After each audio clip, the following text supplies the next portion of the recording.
of course, throughout history, mutual aid has occurred, and a big part of why it occurred is because the resources were not privatized. The resources were in common. And so people had to relate together because the resources were in common. There's loads of examples of American Indian tribes that were basically mutual aid societies. Yeah. They never thought of there being private resources to exploit. And indeed they felt themselves to be in mutual aid with the rest of the ecosystem. They never separated themselves from their world. You can follow the history, the tragedy of the commons, and people are probably familiar with that.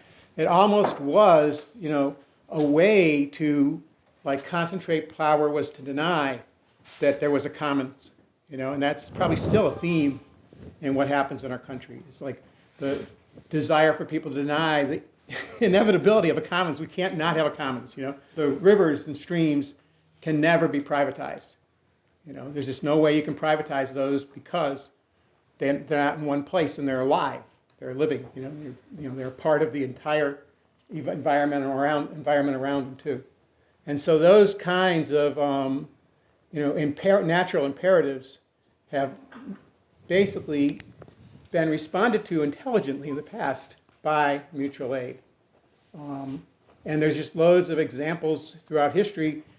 I'm not going to try and begin to cover them all, but it's interesting to understand that as people try to reclaim that, there's a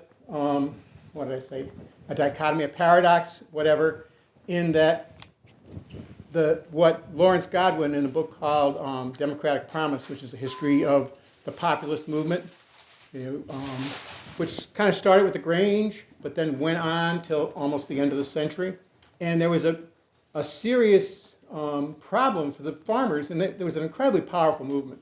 It's just like, if I had more time, I could give you vignettes of the power of the way people came together, and were inspired by that, and actually let go of racism and sexism, and actually came to realize, like we used to know, that we're all in it together, that we have to depend on each other. But what Lawrence Godwin refers to as the received culture, the culture that we are born into, was a major impediment, as it is now, and that received culture was antagonistic in many ways. It was definitely antagonistic in that the railroads and the bankers did not want the farmers working together, The granaries did not want the farmers working together. And indeed, they used the farmers not being together as a way to keep them under their thumb and to take advantage of them and extract their labor, even though they didn't, have them as employees. And so that response was heroic, inspiring, in many ways pretty tragic, because of the difficulty of actually overcoming what had become already a kind of centralized distribution system. And there's examples literally of Farmers Alliance. Farmers Alliance is what happened in the 1890s after the Grange. The Grange went so far, but it wasn't enough. It wasn't really helping these people to survive the fact that they still had to get credit, and without credit, they were out of control. They didn't have any control. So, and they couldn't get credit if they couldn't get a price they needed. Right. So it was just like, and so the Farmers Alliance tried to attack it from both ends. And they tried to deal with it on all ends. They, for sure, were still part of the buying cooperatively and the training and all that stuff, but they also tried to look at getting resources together where farmers could get money that wasn't, used as a tool to suppress them. And there's amazing examples of that. The one that I always remember was there was a point where their attempt to get credit and be independent in Texas, pretty sure it was Texas, was under attack from the banks. I mean, this wasn't like, oh, we're bothered by this, we're worried about this. No, this was like, how do we stop this? How do we make this? What tools can we use to stop it? You're saying the commercial banks stopping commercial banks and the railroads, right, and government officials who were under the thumb of the the received culture did not want this to happen. And at one point, in order to survive one of those assaults, there's all different kinds of ways that you can see that happening. One that jumps to the future was the farm in Tennessee was put out of business by somebody convincing the bankers, and maybe they just had this idea on their own, who knows, to suddenly pull their credit.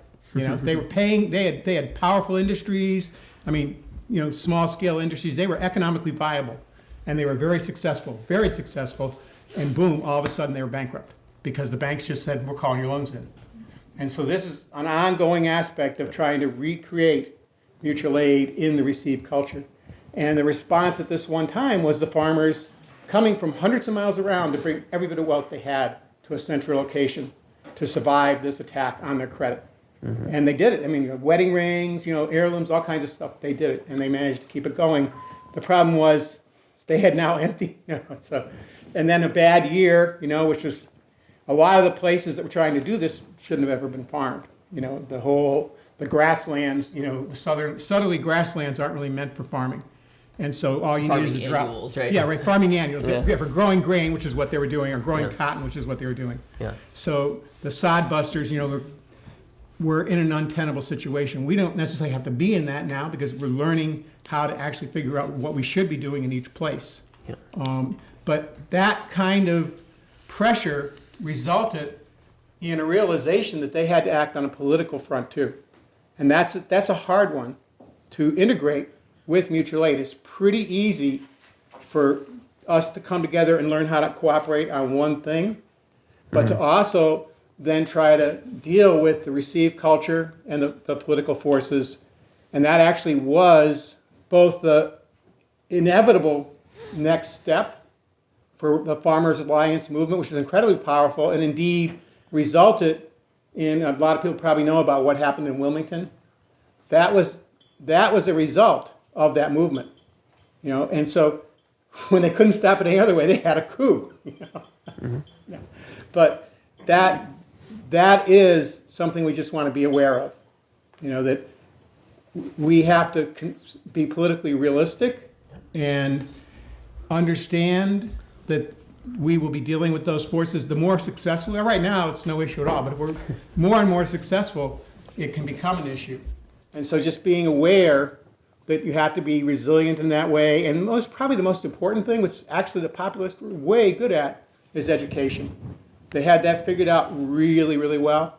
There weren't any computers, but they had lecture circuits basically. And when a populist activist came to town, that was the event, and that place was packed, and everybody listened to it, And then that then was spread. There was a network whereby that didn't just get, that one town had that person, but the other towns heard about it, And that's ongoing in the history of attempts to do mutual aid.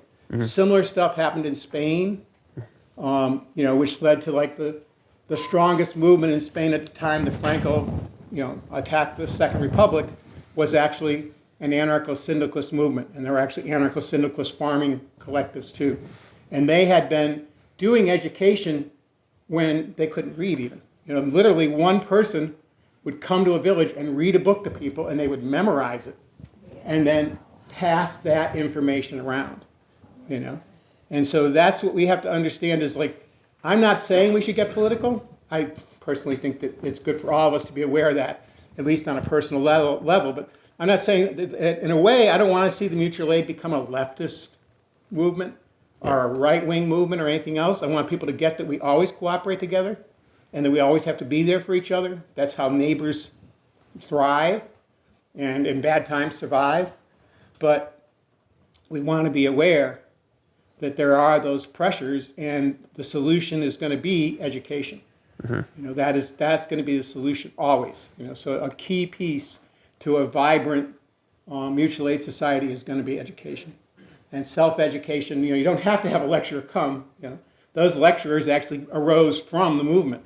It wasn't like they went to school. They didn't go to Harvard to become populist educators. And so that has moved through history. Indeed, the populist movement eventually fell apart because of its attempt to become political. So that's a major pitfall. And the election that came after Wilmington, the William Jennings Bryan election, that one was so full of fraud, incredibly dubious election. If you are interested in how that came down, Harvey Wasserman's People's History, I think it's the People's History. No, maybe it's Howard Zinn. no. Howard Zinn is the People's History, but this is something like that. Harvey Wasserman wrote a similar book, much shorter, and in there he gives a detailed description of that particular election, because even though William Jennings Bryan wasn't really a populist, he was kind of taking advantage of it. He still was running on a lot of those positions, and that was the power of that movement had really pretty much terrified the both parties. The interesting thing was both parties felt the wrath of the populist movement. It just depended. If you were in the South, then people voted Republican, because at that point the South was Democratic. And if you were in the North, people voted Democratic. It was basically, we're voting against you. And that's why they actually tried, they started, I think it was called actually a People's Party or something, but they tried to create their own party. And the pain of that and the trouble of that was really what diffused the energy. So we have to learn, I think, to be aware of politics, but to keep politics separate from what mutual aid is doing, and always bring it back to, yes, good for you, good for those politics, and all parties should advocate for the positions we want. Right. But we shouldn't make them to be tied to one political viewpoint or another. But this is about all of us helping each other, and so the end result was the populist revolution didn't happen, but the New Deal actually was basically the policies of the populist, lots and lots of those, and it's ongoing. They're just policies that make sense, that about, society taking care of everybody and working in mutual aid, working to support each other. And for a large-scale democratic society that's heavily capitalist and stuff, the way they did that, what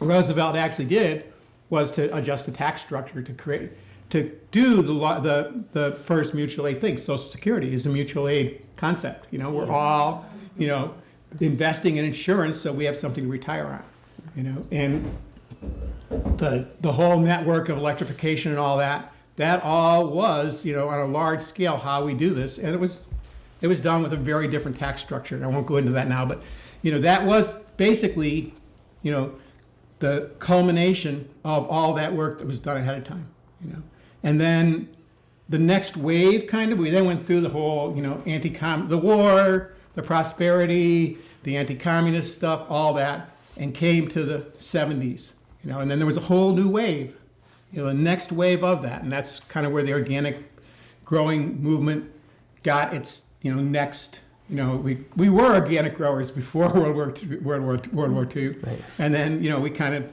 went the whole route that Zev describes, and then it came back in the cycle. And it was interesting. I don't know anybody else that had their experience then, but for the first 15 years of being a grower, I never gardened alone. It was always like, oh, hey, well, let's do a garden. We just did these not even organized, but just like groups of people would find some way to garden, several times it was just a group of backyards, and then that actually came to my personal experience before doing this with mutual aid. Was this little group, and we had in the East Bay that we named tongue-in-cheek the Revolutionary Garden Party because of the lunatic politics in Berkeley, the wacko Revolutionary Communist Party and things like that. But it was about mutual aid. It was about getting backyards to grow in, growing together. The first time we called a bigger meeting, we started off as maybe 8 people, and we would just not only grow together, but then visit organic farms and study together and stuff like that. And we said, maybe we should call a meeting. And we actually got a house that somebody had a business. It was a nice big basement to meet in. It was overcrowded. It was so packed. And the person who we were renting the house from said, "Oh, I'm joining you. I'm not charging you for this." And it just became spontaneously this powerful thing that, there was an example of, we got it known enough that the city said, we've got the senior center and we've got the soil, but we don't have the labor or the budget to put the soil out. And it was big piles of, big piles of soil. And the word went out to do it. And I remember I worked at a collective restaurant at the time, and I had to work, and I couldn't come until maybe only the last like 4 hours. And we've been talking about doing this over weeks. I got there and there was hardly any work left to do, And so it expanded way beyond the group, which was bigger than I ever imagined, very quickly. And many other projects like that had happened. Somebody said, let's put in gardens for seniors, Just all kinds of projects happened, and it was always based on, we can just do this together, and this is good stuff to do. And indeed, Tilt sent us a letter saying, you should join us. And people all said, why do we join Tilt? They're really far away. It was about, let's do this locally, and how can we do this? And so it's just a natural, the energy is there. We started at the first farmers market in Berkeley, and it was never even was it necessary to have endless meetings on that. It was just like, hey, this is something that we, one guy had made like a whole series of bins at the dump to make compost. And he was trying to do it as a business, not a great business plan. At the landfill? Yeah, right. Yeah.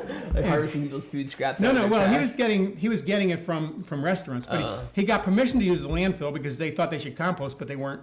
They were composting yard waste. But anyways, basically, something that can never work as a business, right? Because it's just not possible to make money by making compost by hand. I mean, not until we value compost a lot more. Totally worked as basically a spontaneous mutual aid. And the mutual aid was for the whole society because we knew composting should happen. And people just volunteered. People like picked up on their way from somewhere else and dropped off to someone else who then took it there. And then, somebody else would go in and do the work. And you did it as a group, so it wasn't so onerous. And for, a couple of years, eventually the bins rotted. It didn't last, but for a couple of years. And it then led to Berkeley doing more composting. But, mutual aid created a compost network and took over a resource. And that happened a lot. Like somebody was trying something and they couldn't make it happen. And that little group would then carry it forward. And, it went on. So it's very easy to do. There's kind of a natural energy for it. Greg mentioned and Rocky mentioned the South Toe Mutual Aid effort. But we also are looking at doing a food forest and having that be not only a food source, but a genetic resource so people can propagate from it. And likewise, Living Web Farms is looking at that. Like, how do we get a collection of good genetics and make them available? Yep. Because the genetics are part of the common too.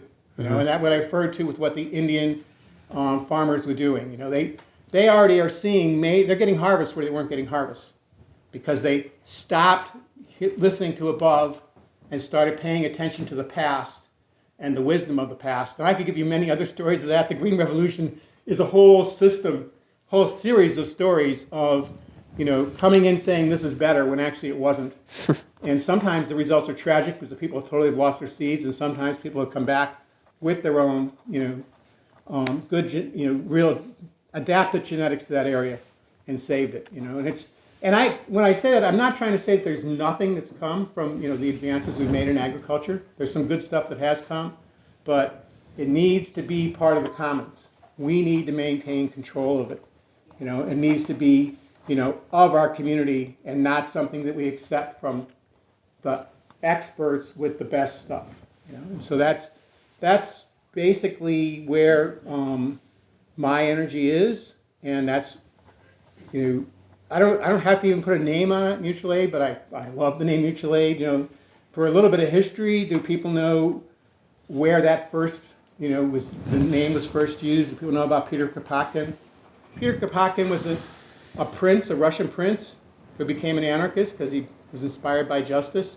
But prior to doing that, he had been a geographer and had spent tons of time in Russia just being in nature. And he came up with a theory that was contradictory to the capitalist interpretation of Darwin, which is not really what Darwin ever said, Darwin's theory is not based on this, struggle for survival and dominance. That's a piece of it, but it's not at all the whole thing. But what Kropotkin came up with is that nature is utterly based on mutual aid. All life is in support of each other. Doesn't mean that we don't eat each other. Yeah, we do. But we do it in a way that causes all life to thrive. And that was basically, he was a major contributor of that to anarchist theory, and was inspirational to everybody, including when he came to the U.S. He was feted and toured across the whole country. Everybody loved him because his ideas resonated with everybody, and he also happened to be a prince, which was pretty romantic. He broke out of prison several times, and he was quite a character. I encourage you checking out Peter Kropotkin. Yeah. It's an awesome book. Mutual Aid, a Factor of Evolution, it's called. Yeah. I think that's good. Well, what about your... Oh, right, yeah, no, that's right, yeah, okay. So, I remember it's a history, but I actually have two proposals right away that I think we should be looking at. And actually, I realize there's a third. And they're all pretty naturally, I think they could happen pretty easily. The one that Gred spoke to, and actually I came up with it first because I was telling Gred how he had to use multi-species cover crops, and he's going, yeah, but they're really expensive, And I realize they are. And it's just going to be tragic if people don't learn to take advantage of the fact that when you grow a diversity of plants, they are all going to do better. Yeah. That's how it works in nature. And simply just the ability to capture more sunlight. If you have a diversity of plants, you're going to maximize the one perpetual motion machine we have, which is the sun. And you're going to put that for, and plants are pumping fertility into the soil, to say nothing of carbon. So I'm pretty evangelical about we have to do multi-species cover crops, but I totally get that they're too expensive. So I think we do want to look at creating a mutual aid seed availability, starting with cover crops, so the third could actually be rolled into the first. But I think we want to eventually do that with all seeds. We want to be regionally sovereign with our seeds, and resilient, and actually dynamic in that we breed together too. But right now, we can start pretty easily. We don't have to even be producing cover crops. There's a farmer who's kind of connected to Living Web out in the coastal plain, Kenny Haynes, and he basically taught North Carolina how to grow heirloom grains, and a lot of his information is on the NCDA website. And he is a very successful grain grower. He's grown a whole lot of the cover crops that we use. And he is happy to be in cooperation with us ordering seeds. We can actually get them delivered in super sacks if we're willing to do the break it up part and save money that way. But even by just doing it, if we buy direct from him, we'll take the middle person out. So we could immediately be getting multi-species, and he's an organic grower. Of course, we're not going to try and get some deal that doesn't keep him in business. He has to stay in business too. But that's one right away. And he's growing them. He's already growing grains, and he's selling seeds to other people. But we would give an order. He would be growing for us. We would figure out the multi-species. And I said, could you mix them for us? He could mix them for us. But maybe we'd save money by not having them mixed. We just want to look and see what are those potentials. That said, so I've rolled the third into the first, and now the second really isn't really separate from the first either. And that is that Living Web Farms has already ordered and is paying for getting one Chalmers crop all, or harvest all. I've heard them two different names for them. And these are these combines before we got so specialized in agricultural production. So they're designed, and the one that we got, not the biggest one, but we got one, like the third biggest one, I think. They're designed that a smaller tractor can pull them, and that they're suitable to our land. Still not a small tool, but it's not like so huge that we couldn't use it.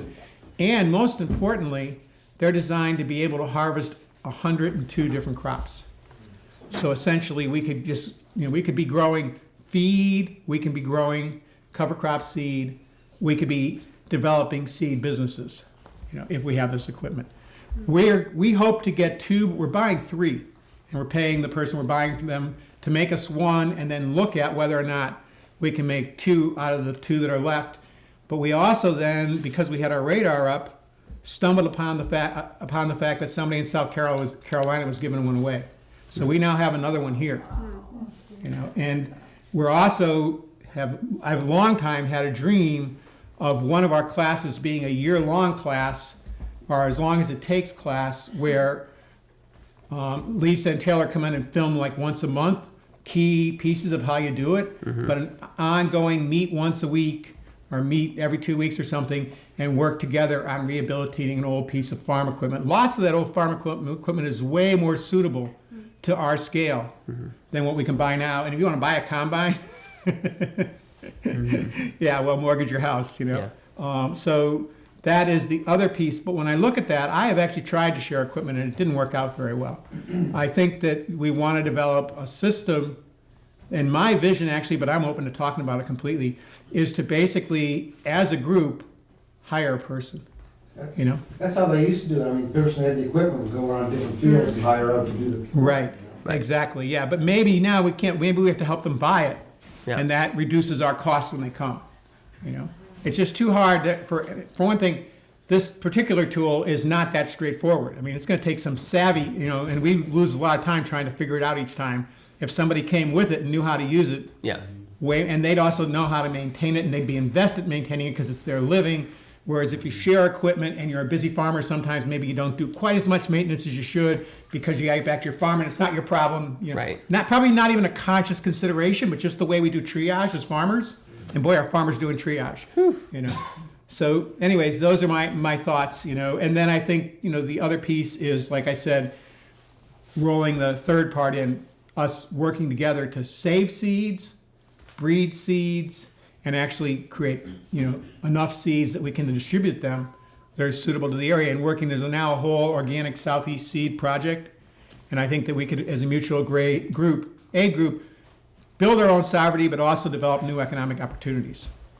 Is that a thing that Tony started? Yeah, Yeah. What's it called? I think it's the Southeast Organic Seed Yeah. Initiative or something like that. Yeah. I can get you the exact name. Yeah. I'm connected through Commonwealth Seed, Edmund Frost, who, if you haven't grown South Anna and you have troubles with downy mildew, you want to grow South Anna butternut. It's bulletproof, and he's doing a bunch of that breeding. We're going to be cooperating with him, and I just see us doing more and more of that too. So that's about it. Awesome. All right. So let's take a 5-minute break and come back, and we'll have a little participatory exercise to kind of digest everything that was said and find some next steps.